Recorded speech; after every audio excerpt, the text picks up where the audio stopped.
Play कीजिए। दूसरा BSc 50 day moving average पे खुला है, हैमर कैंडल की फॉर्मेशन है, एक बाउंस बैक आपको 2890 तक मिल सकता है। बट उसके बाद जैसा प्रदीप ने कहा 2-3 हफ्ते आपको साइडवेज प्राइस एक्शन देखने के लिए मिलेगा, तो 2-3 हफ्ते के लिए यहाँ पे साइडवेज प्राइस एक्शन देखने के लिए मिल सकता है एक बाउंस बैक के बाद।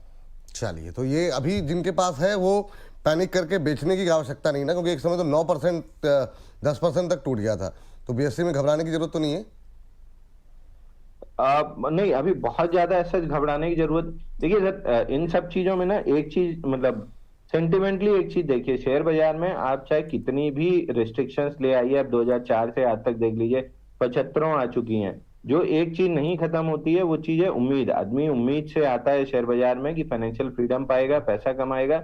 आप कोई भी नियम कानून लाके उसको नहीं खत्म कर सकते। तो इवेंचुअली जितनी भी चीजें हुई हैं मार्केट के स्ट्रक्चर को मजबूत करने के लिए हुई हैं, मैनिपुलेशन कम हुआ है, तो ये चीज अच्छी है। शॉर्ट टर्म में भले नेगेटिव रिएक्शन हो, over a period of time आप देखेंगे कि जो रीसेंट फॉल आया था, एकदम से बहुत तेजी से फॉल आया था, पहले एफ&ओ में पोजीशंस होती थी, लॉन्ग लिक्विडेशन आता था ब्रोकर की तरफ से कि लोग वो नहीं दे पा रहे मार्जिन।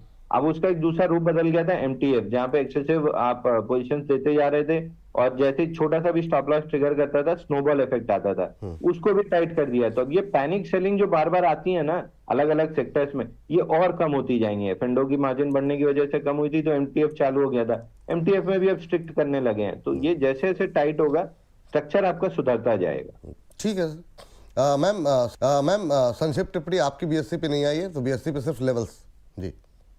ओके, तो बीएससी एक लॉन्ग टर्म का बेट है, लंबी अवधि का ही। इसमें अगर आपका पैसा लगाना है तो आप लगा सकते हैं। मैं डिस्क्लोजर दे देती हूँ, मैंने इसको स्विंग ट्रेड के लिए बाय किया था और फ्राइडे की मार्केट में बेच दिया था, जब 2.5% वहां से गिरा, तो थोड़ा बहुत प्रॉफिट मैंने इसमें बुक कर लिया, जो भी था वटएवर।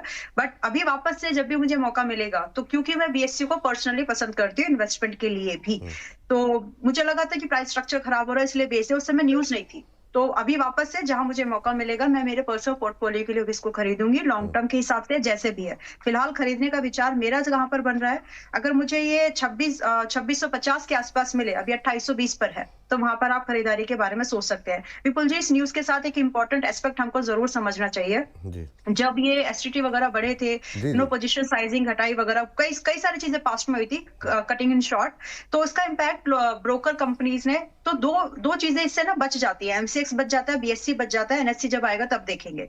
तो इसका ये जो एक्सचेंज है, मार्केट में ब्रोकर्स के ऊपर ज्यादा दबाव दिखेगा, लेकिन एक्सचेंज कहीं ना कहीं बच जाएंगे।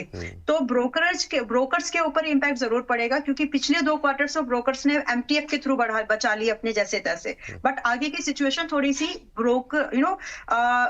Broking business point of view से थोड़ी सी प्रॉब्लमेटिक लगेगी। अब यहाँ पर वही ब्रोकर्स बचेंगे जिनके डीप पॉकेट्स होंगे, वो रिलायंस होता है या फिर ब्लैक रॉक के साथ जो रिलायंस का जियो फाइनेंशियल अगर फ्यूचर में आता है तो वो बनेंगे, जो भी होगा, लेकिन जिनके डीप पॉकेट्स होंगे वही। बाकी आपके एमसीएक्स सेफ है, बीएससी सेफ है जी। चलिए ठीक है, ये बात यहाँ पर निकल करके आई है। और